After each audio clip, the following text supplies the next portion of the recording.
इस बत्ते को देखिए, ये शख्सियत शायद इसको पहले पूरा हिंदुस्तान नहीं जानता होगा, मैं तो कम से कम इतना नहीं जानता था, लेकिन 2 दिन से इसकी बयान की, बल्कि विवादित बयान की चर्चा हर जगह हो रही है। इलेक्ट्रॉनिक मीडिया में, सोशल मीडिया में, प्रिंट मीडिया में बड़ी बड़ी डिबेट हो रही है और बड़ी बड़ी हेडलाइन लग रही है, क्योंकि वजह उसकी है कि उन्होंने सनातन धर्म को बुरा भला कहा है, अपशब्द कहे हैं। हालांकि ये बयान उन्होंने तेलुगु में दिया, मुझे तो तेलुगु नहीं आती और शायद आपको भी नहीं आती होंगी, तो इसका जो तर्जुमा है वो लल्लन टॉप ने किया है, जो आपकी स्क्रीन पर इस वक्त है। मैं वो पढ़ के आपको सुनाता हूं। उन्होंने कहा कि सनातन धर्म सामाजिक न्याय और समानता के खिलाफ है। कुछ चीजों का विरोध नहीं किया जा सकता, उन्हें खत्म कर देना चाहिए।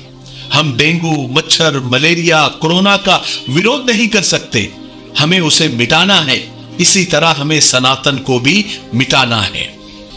इस बयान से हमारे हिंदू भाइयों को तकलीफ हो रही है ना, दर्द हो रहा है ना, पीड़ा हो रही है ना, भावनाएं आहत हुई ना, जज्बात को ठेस पहुंची ना।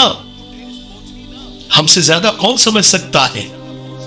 हमको पता है कि इस वक्त हिंदू भाइयों को इनके बयान से कितनी तकलीफ हो रही होगी, कितना दर्द हो रहा होगा, इसलिए कि ऐसे दर्द से, ऐसी पीड़ा से और ऐसी ठेस से हम रोजाना गुजरते हैं। रोजाना, डेली, हमारा डेली रूटीन हो गया है।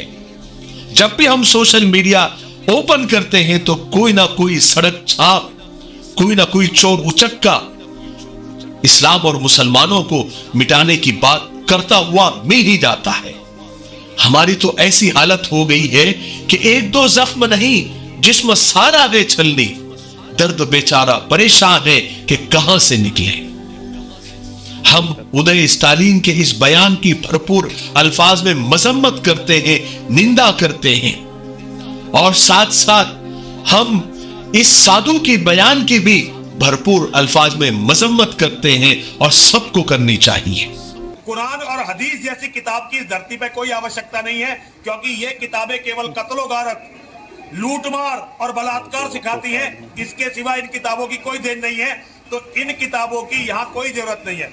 हर चोर नेता, हर पाखंडी बाबा जब इस तरह का बयान दे तो हम सबको मिलकर निंदा करनी चाहिए, मजम्मत करनी चाहिए, क्योंकि इससे सबको तकलीफ होती है। हमको इस वक्त पता है कि हिंदुओं के, हिंदू भाइयों बहनों के जज्बात को कितनी ठेस पहुंची होगी, क्योंकि जब भी कोई किसी के धर्म, किसी के मजहब के खिलाफ अपशब्द बोलता है तो बहुत तकलीफ होती है, बहुत पीड़ा होती है, हमको तो रोजाना होती है। इसलिए मेरे हिंदुस्तानी भाइयों, मैं सबको कह रहा हूं, सब इसमें शामिल है जितने भी हिंदुस्तानी है, कि एक दूसरे की तकलीफ, एक दूसरे के दर्द पर हंसने और मजे लेने के बजाय हमें ऐसे लोगों के खिलाफ खड़ा होना होगा जो सिर्फ अपनी राजनीति चमकाने के लिए और अपनी कुर्सियां बचाने के लिए हमारे धार्मिक फीलिंग के साथ खेलते हैं। हमें अपने अपने मजहब पर अभिमान होना चाहिए और साथ साथ बाकी सारे धर्मों का सम्मान होना चाहिए। हम हर उन हरकतों के, उन बयानों के खिलाफ है और हमेशा रहेंगे जो देश में अराजकता, नफरत और दंगा फसाद फैलाते हैं। वैसे हम सबको मालूम होना चाहिए कि इलेक्शन का जमाना करीब आ रहा है और कोई भी पार्टी विकास के मुद्दे पर लड़ने से तो रही, क्योंकि किसी के पास बताने को कुछ नहीं है। तो इसलिए इस बार इलेक्शन में धर्म और मजहब की बड़ी धूम होने वाली है।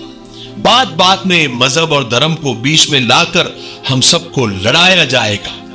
कभी हिंदुओं के धर्म और हिंदुओं की आस्था पर कुछ बोला जाएगा, कभी ईसाइयों के मजहब पर अनाप शनाप बका जाएगा, तो कभी कुछ तो कभी कुछ।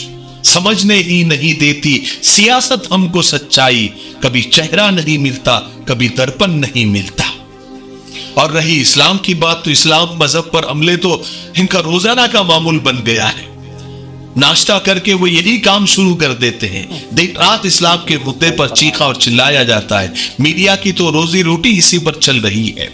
मेरे भाइयों, ये सारा विवाद, ये सारे विवादित बयानात और इस तरह के सारे हथकंडे, ये नेताओं की मक्कारियां, अय्यारियां और चालाकियों का एक हिस्सा है, जिसमें एक नेता कुछ कहता है तो दूसरा उसके खिलाफ खड़ा हो जाता है, फिर कुछ दिन के बाद दूसरा कुछ कहता है तो पहले वाले को मौका मिल जाता है।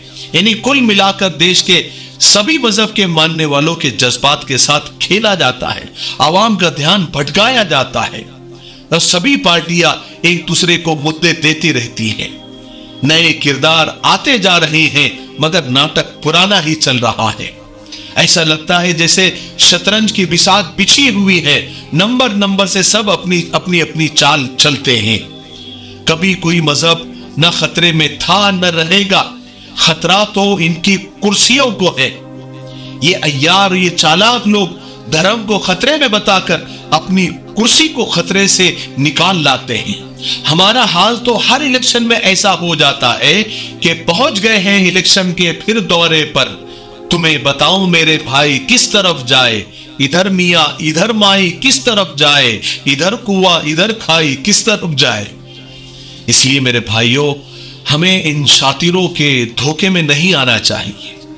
अपने आपसी जो प्यार मोहब्बत भाईचारा है उसको बाकी रखना चाहिए। इलेक्शन आते और जाते रहेंगे, ये नेता भी मेंढकों की तरह इस पार्टी से उस पार्टी आते और जाते रहेंगे, लेकिन मेरा पड़ोसी था और रहेगा, मेरा दोस्त मेरा पार्टनर मेरा था मेरा रहेगा।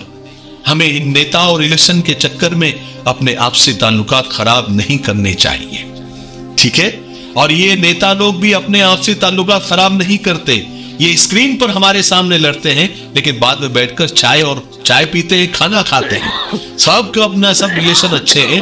हम ही एक दूसरे के खिलाफ हो जाते हैं और अपने रिलेशन खराब कर देते हैं। तो इस चालाकी को, इस मक्कारी को समझिए। मुझे उम्मीद है कि आज की वीडियो से बहुत कुछ सीखने को मिला होगा। तब तक मेरे लिए, पूरी उम्मत, पूरी इंसानियत, पूरी मानवता के लिए और हमारे प्यारे मुल्क भारत के लिए यहाँ बेशक मिफ्ताही साहब ने बिल्कुल सही बात कही है कि इलेक्शन में उनका मकसद सिर्फ अपनी कुर्सियां बचाना होता है। वो आपके लिए नहीं लड़ते हैं, ना ही उन्हें आपसे कोई मतलब होता है कि आपके फ़ायदे के लिए काम करें। बस उन्हें इस बात का मतलब होता है कि उनकी कुर्सी किसी भी तरह बच जाए। इसलिए आपसी लड़ाई को जारी ना रखें, बल्कि आपस में मोहब्बत और इत्तेहाद के साथ ज़िंदगी गुजारें।